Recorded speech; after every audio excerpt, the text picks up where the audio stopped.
Hello. So I'm here in Philadelphia at St. Joseph's University. I'm here for a conference, but because I'm in Philadelphia at an educational institution, this seems like a great opportunity to talk about Quinta Brunson's show, Abbott Elementary. Now I'm going to focus particularly on the first season, though they are partway through the second season. But this is a really good show. And what's kind of interesting about it is that it's a good show partially because it follows a formula that many viewers will already be familiar with, and partially because it deviates from that formula in some ways. It's not just that formula. And so that's a really fine line a lot of times with sitcoms, is like, if you're doing things that other recognizable sitcoms have done, how do you make your show distinct and stand out? And I think Abbott Elementary does a good job with that. So the basic premise of the show is it follows a bunch of teachers in Abbott Elementary in, I think it's South Philadelphia, a very impoverished school. One of the big themes of the show is the struggle for funding, the lack of resources, and making do with what they have. So that's actually a really important theme, because that is true to the experience of teaching in the United States, where many, many schools in urban areas, rural areas, particularly, tend to be substantially underfunded. The children in this school are in the show somewhat, but it's really a show about the teachers. And we're following a core group of teachers. We've got Janine Teagues, played by Quinta Brunson, who's really the star of the show. Gregory Eddy, played by Tyler James Williams. He's a substitute, a temporary teacher for most of the first season, but he's sort of the cool, sexy male teacher. We got Ava Coleman, played by Janelle James. She is the principal who got her job as principal by blackmailing the superintendent. We've got Jacob Hill, played by Chris Perfetti. He's the sidekick to Janine. He's a history teacher. And into season 2, his corniness becomes a big focus in at least one of the episodes. Jacob Hill is also the only one of the main cast members who's white.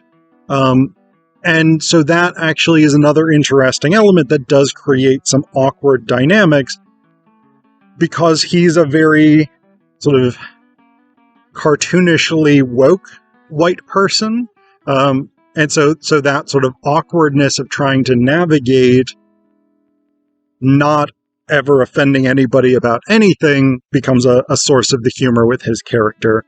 Then we've got Jacob Hill and Janine Teagues both came in 2 years before the show starts, or they're going into their second year.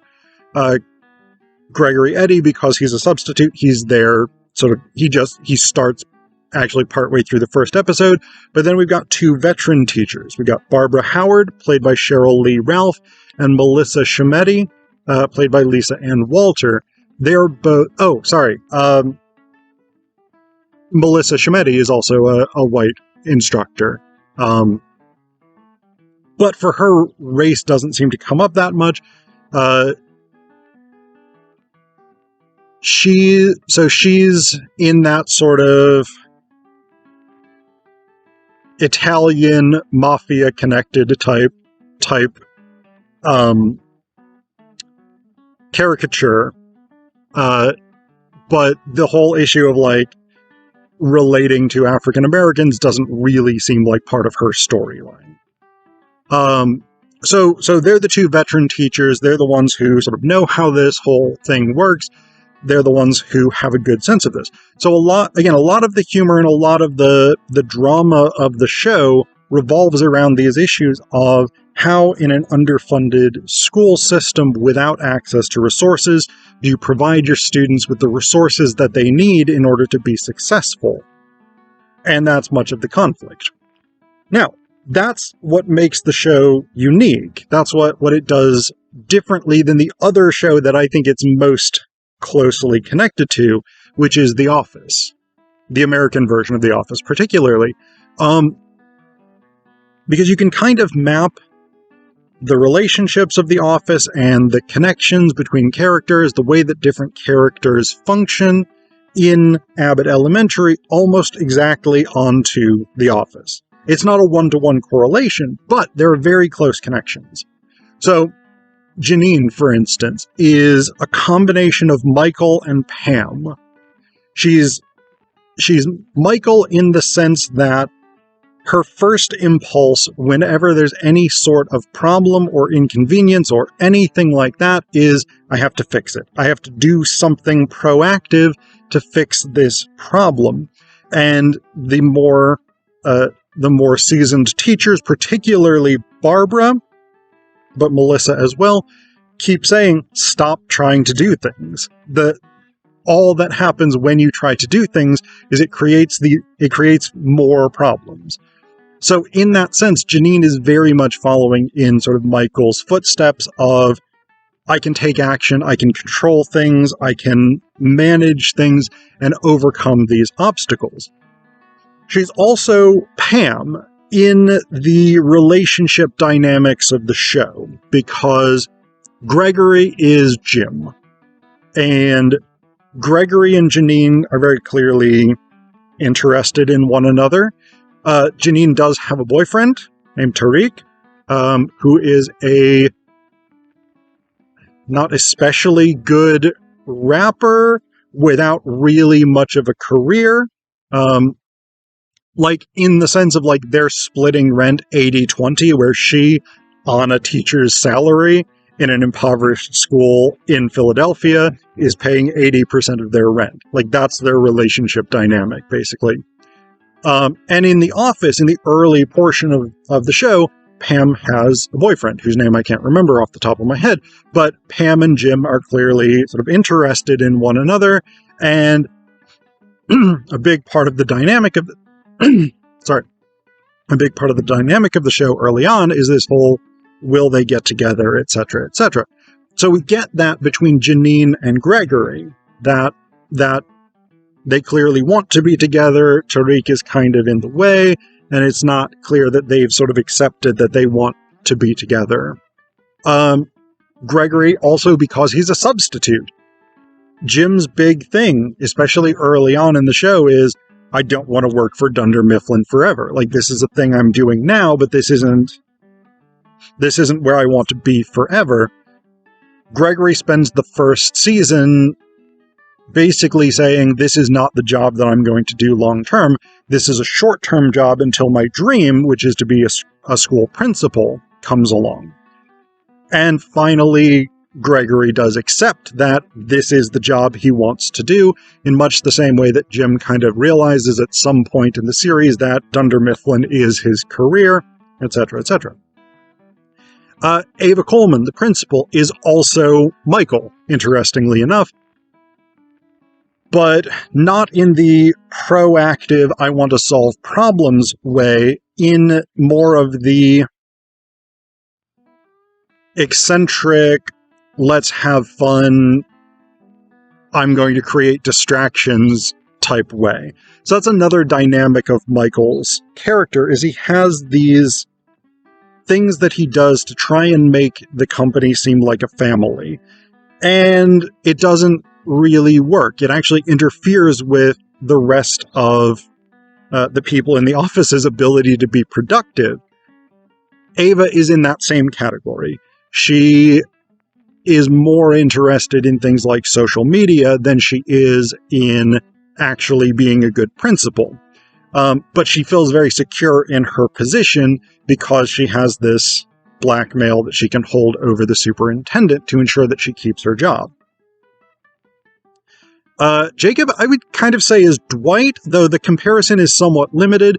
It's mostly the case in the sense that he is Janine's sidekick and often sort of helps her in her schemes, but and he's also somewhat awkward. But beyond that, that's about the limit of that comparison. Barbara Howard, I would say, is Stanley. Stanley is very curmudgeonly. Barbara is somewhat curmudgeonly, not nearly as curmudgeonly as Stanley. She's much more empathetic than Stanley, and even though she does not necessarily always enjoy Janine's energy and the sort of semi-fanatic devotion that Janine has to seeing Barbara as a kind of mentor figure, Barbara is supportive, and she does help Janine consistently to learn and grow, etc., etc. But again, she's somewhat curmudgeonly about it. She's smart, but a realist. And then Melissa Schmetti, I would say tentatively is Meredith, though Melissa is much more engaged and much more efficient than Meredith is. I mean, Meredith in the office is kind of